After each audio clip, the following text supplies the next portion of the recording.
Hello friends, एक बार फिर से आपका मेरे चैनल में स्वागत है। तो आप लोग सोच रहे होंगे आज मैं घर पे हूँ। तो हाँ, आज मैं लाइब्रेरी नहीं गई थी, तो मैंने सोचा क्यों ना घर पे ही बैठ के पढ़ लिया जाए। एक्चुअली मैं ना आज काम बहुत ज़्यादा था और काम ख़त्म करते करते ही बहुत टाइम हो गया था। तो फिर मैंने सोचा आज घर पे ही पढ़ लिया जाए।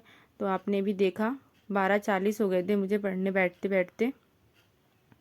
उसके बाद मैंने नोट्स मुझे जो कंप्लीट करने थे अपने मॉडर्न इंडिया के,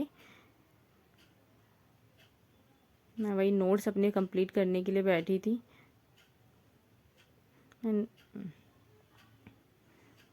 मैंने अपने यहाँ बैच खोला और उसमें से अपनी वीडियो लगाई और अपना नोट्स बनाने लगी।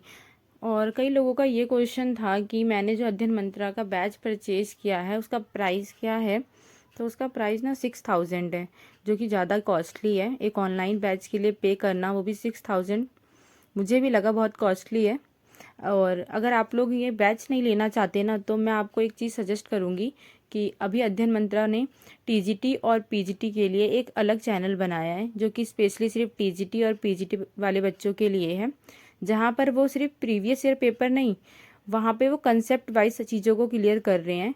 तो वहाँ पे जो मैम बैच में पढ़ाती हैं वही वो वहाँ पर भी पढ़ाएंगी, और वहाँ पर वो जितने भी मेन टॉपिक हैं उनको पूरा कवर करेंगी। क्योंकि जहाँ से क्वेश्चन ज़्यादा पुटअप होते हैं तो यूट्यूब वाले बच्चों को भी प्रॉब्लम ना हो, इसलिए वो वहाँ पर भी सारे टॉपिक्स को अच्छे से क्लियर करवाएंगी। तो आप लोग अपने नोट्स को वहाँ से भी कंप्लीट कर सकते हैं। जैसे कि हमें जो मेन टॉपिक्स बताए गए हैं वो यही है कि वर्ल्ड हिस्ट्री से आप एक तो फांसीवाद, नाजीवाद और एक रशियन रिवॉल्यूशन और एक फ्रेंच रिवॉल्यूशन, इन चीज़ों को कवर करते हुए चलें। और 1857 का विद्रोह और आईएनएम का टॉपिक, इंडियन नेशनल मूवमेंट, ये सारे जो टॉपिक्स हैं ना वो बहुत इंपॉर्टेंट है, जहाँ से सबसे ज़्यादा क्वेश्चन पूछे जाते हैं एग्जाम में। और जो ये हमारा हो गया मेडिवल से, उसमें इतने क्वेश्चन पुटअप नहीं होते हैं, और ना एनिसेंट पी से भी इतने क्वेश्चन नहीं होते जितने हमारे अदर टॉपिक्स से होते हैं। तो उन टॉपिक्स को आप अच्छे से कहीं से भी उनके नोट्स तैयार कर लीजिए, या फिर उसी चैनल से कर लीजिए जहाँ से मैंने आपको बताया, वहाँ से पूरे उसको कंप्लीट कर लीजिए नोट्स को। फिर उसके बाद आप रिवाइज़ कीजिए उसे बार बार। तो बस मैं भी अपने नोट्स को कंप्लीट कर रही थी। बहुत ही ज़्यादा लेंथी है हिस्ट्री, ऐसा नहीं है कि ये बहुत जल्दी नहीं फिनिश होने वाला है। तो आप ये मत सोचिए कि उसे सिर्फ पूरा एक साथ पहले कंप्लीट करिए। जितना कंप्लीट होता जाए ना, उसको साथ के साथ रिवाइज करके रखते जाइए कि ज़्यादा प्रॉब्लम ना हो एक साथ। तो फिर इसलिए मैं भी ना तुरंत की तुरंत जितनी भी चीज़ें मैं कर रही हूँ, नोट्स बनाती हूँ, उसको रिवाइज करते हुए चल रही हूँ। तो आप लोग भी इस स्ट्रेटेजी को अपना सकते हैं।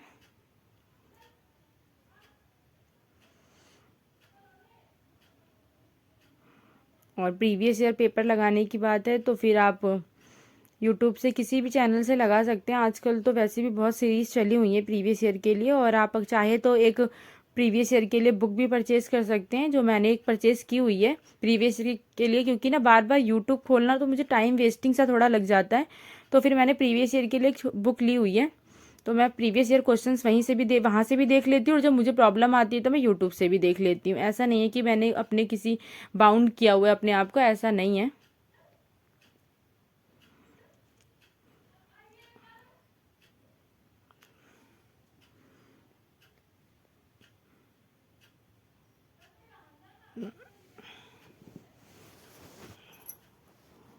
तो मैं अपने नोट्स को कंप्लीट किया, उसके बाद मैं आ गई थी अपने हस्बैंड के साथ यहाँ पे ग्लासेस लेने के लिए। क्योंकि आजकल मेरे सर में दर्द रहता है और उनके भी सर में दर्द रहता है, क्योंकि उनका भी कंप्यूटर पे वर्क है, और आजकल मैं भी फ़ोन से ज़्यादा ही पढ़ाई कर रही हूँ या उसको यूज़ कर रही हूँ, तो मेरे भी सर में दर्द रहता है। फिर हमने सोचा क्यों ना हमें ब्लू लेंस वाला चश्मा बनवा ले हम लोग, जिससे शायद सर में दर्द ना हो। तो हम दोनों लोगों ने ये पसंद कर लिया था चश्मा, और फिर हमने उसे लिया। और अभी तक तो हमें मिला नहीं था, शायद ये कल तक घर पे डिलीवर हो जाए। तो बस फिर हम आ गए थे अपने वापस घर पे। और फिर घर आने के बाद मैंने चाय नाश्ता करने के बाद फिर मैं लेकर बैठ गई थी अपनी पढ़ाई को। और यहाँ पे मैंने कुछ प्रिंट आउट्स निकलवाए थे, जो मेन मेन टॉपिक्स थे उनको मैं एक साथ कैसे कवर कर सकती हूँ। मतलब जिसे कहते हैं ना मेन, किसी भी हम कोई भी हम टॉपिक पढ़ रहे हैं तो उसकी जितनी मेन चीज़ें हैं जिनको हमें लर्न करना ज़रूरी है, तो मैंने उन सब चीज़ों को प्रिंट निकलवाया था उनका। तो मैं उन्हीं को रिवाइज़ कर रही थी बैठ के कि इनमें क्या क्या मेन है, और उसे हाईलाइट भी करते हुए चल रही थी साथ में। नोट्स बनाने से ज़्यादा उसे रिवाइज़ करना ज़रूरी होता है, क्योंकि हम बहुत सारी चीज़ें कवर कर लें उसका भी कोई फ़ायदा नहीं होता जब तक हम उसको रिवाइज़ नहीं करते हैं। तो ऐसे ही हमें देखना है कि हम अपनी चीज़ों को कैसे याद रख सकते हैं, क्योंकि इतने सारे ईयर्स लर्न करने हैं ना, सच में बहुत मुश्किल हो जाता है। तो बस ऐसे ही आप लोग भी अपनी तैयारी को चालू रखिए। आई विश सबकी विशेस पूरी हों। So thank you. और आपको वीडियो पसंद आए तो लाइक कीजिए, शेयर कीजिए, सब्सक्राइब कीजिए। Bye bye.